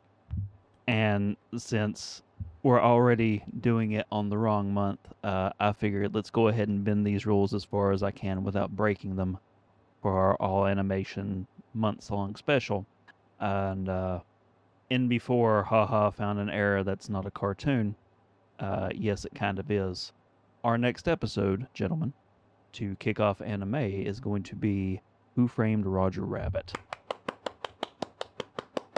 Hell yeah. I have never seen it. What the hell's wrong with you? Dane can't believe it so much that his computer froze. And he gone. And his Discord shit itself. It's like, you've never seen... We are not on this call anymore. Your computer could not handle me not seeing that. Your just your computer was name so drop, insulted, crash. It crashed. No, I've seen bits and pieces of it, but I've never actually sat down and watched it. Cool. Well, I've been wanting to watch this with the kid for a while because it's just so surreal seeing a official film with Daffy Duck and Donald Duck in the scenes together with Mickey Mouse and Bugs Bunny in scenes together. They brought the voice actress for Betty Boop out of retirement for this movie. That's cool. Oh, the contracts that were signed. Oh, but yeah, it's going to be a fun one to kick off with, and honestly, most marvelous animated feat ever accomplished. So I don't feel bad picking something that's partially live action. I am very happy with this pick. It is one of my favorite movies. In this list, I'm looking say uncensored. Did I worry about that? I think I do know that like the censored versions, it's like taking a couple frames out because I think that we'll get there. Okay, It I'll look involves into Jessica it. Rabbit. Yes, Oh, I'm going uncensored then. All day. it's not So what many you worn think. out video cassettes. It's really not what you think, but it's still just like hey, we got to have a censored version. We got to do it for the kids, while the rest of us kids are just like, fuck you, Grandpa. We're all hopped up on Mountain Dew. We can't show leg. We're trying to show this to the Amish. Sir, we're trying to show it to the Amish. Cool, man. But- I'll look forward to it. That is a fantastic pick. I'm looking forward to watching it again because it has been a while. Same. So that's what you got to look forward to. Hopefully, we're not going to take another month off between episodes. Me and Dalton were actually going to do a slapdash. Well, let's make sure we have an episode together, and then we had to fucking cancel. So it was just, if it's not one thing with one of us, it's another thing with another one of us. It's been Do a we rough want month. to? Do we want to say our picks, or do we just want to keep the surprise? Let's keep them waiting. Okay. Yo, we can share after the official recording if you want to, but not. Let's keep them in suspense. Okay. Yes, viewers, we're gonna keep you in suspense. Also, Mick, fuck you. We watched South Park. In May and didn't talk about it. Yeah, so we watched those 5 episodes, but we just we can't talk about it now because it's technically still May at the time of this recording. Well, if you've made it this long, I don't know how you do it. I guess the irregular media dumps probably help. We're going to work on our fiber intake. We're going to get back on track. Have a long talk with Porcelain Throne. But in the meantime, I've been Mr. Puzzles. That's been Grumpy Jeff. He's been Steam Machine Dalton. And you've been the audience. Thank you so much for sticking with us. We love you for it. Jeff, do you have any pearls of wisdom you want to leave our beautiful, beautiful listeners with? Sorry, viewers. Our viewers with. Do I have some final parting words for our viewer? Fuck them. This is the song that doesn't end. And Yes, it goes it on, goes on and and on, my friend. I love you. You love me. Stop it, count it.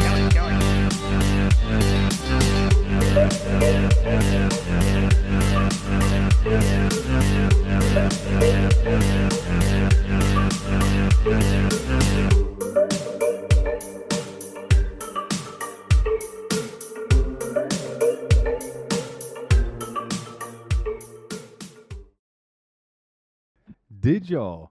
I'm already recording. I don't know if you guys are, because this might make a stinger. Because y'all are going to be like, of course you know about this, but I saw this through the ether. I heard it through the ether. Dude, I really enjoy that original. But the Michael McDonald version is the one I always impersonate. Heard it through the grapevine. I'm in a cell. He's got such a distinct way of singing. I just like the original version just because it's like 11 minutes long. See, I still I heard a lot of associate shit that through song the with the California Rate. Oh my god. I used to have little figurines of them that I would play with at my grandma's house. Well, at home. Okay, so did y'all see the Twitch streamer that got a ban because she made the soles of her feet green and green screen Dark Souls on there and was calling it Dark SOLES, Dark Souls, and streaming that, and the gameplay was on her feet as she held them up to the camera. And she got banned for TOS or whatever, because I guess feet are now a bannable thing. But dude, I was like, So hard. Why? no, but I was actually like, dude, that's hella creative and funny as hell. Like, what the fuck? I mean, it's funny, yes, but it's just like, why? Why was this Also, person yes. banned? Why was she banned? And also, like, how the fuck did she think of that, and it worked. Like I saw, like the screenshot, you could clearly see a Dark Souls character. Like, and I'm just like, how did that even? What the fuck is? I need to know the tech that went into that. How did that? I thought you had to have a screen. Is it just the color itself? What is going on? All right. Maybe she just painted her foot No, the that same color as a green screen. The color does not actually matter. OBS has it's called it's chroma something, but chroma key. chroma key. Yeah. Yeah, chroma key. So all you do, you pick a color, and the two primary ones that get picked a lot is either a solid bright green or a solid bright blue. Pick the one that's more appropriate for your attire. Whenever you King of pick the that Hill. color, it just turns that into an alpha channel, and then you can superimpose whatever image or video through that. I always had this idea that I thought would be cool. I just don't know of a feasible way to really do it. When I do vocal covers and I record myself, I have a Harry Potter invisibility cloak thing that my ex Megan gave me. And I don't really want to use it for the invisibility cloak thing, but I thought about hanging it up green side and then having the music video or the band logo for the band that I'm singing superimposed onto that, so it looked like it was floating next to me, like on a flag or something. And I thought that would be really cool, but I never figured out a logistic way to do it. If you did figure out how to do it, you probably get flagged. It's like you're using a logo without permission. Oh, I mean, I make nothing on my YouTube channel. Every video I put, I mean, not everyone. I would say 95% of the vocal covers I put up immediately get flagged for copyright. And they're allowed on YouTube. It's just any revenue that I would make would go to the band. But I don't get enough views to make revenue anyway. I've been on YouTube since 2012. I think I'm at 16 or 17 years now. Something like that. I think my first video is 17 years old, so whatever that is. But I've made much more money on the podcast doing that than I have ever doing YouTube, because I've made nothing ever doing YouTube. I didn't take it seriously enough back in the day, and I should have. I could have been Rhett and Link. Oh well. Who would have known it would become a global conglomerate of fuck? Just amputate your arms, learn how to play guitar with your feet, and be a metal guitar player on SoundCloud. 2 stubs? God damn. Again, I know we've talked about this before, but the fact that not only did the 2 stubs thing happen, but the next person that came in, I just happened to ask them if they were a SoundCloud rapper. They were also a SoundCloud rapper and sent their fucking link.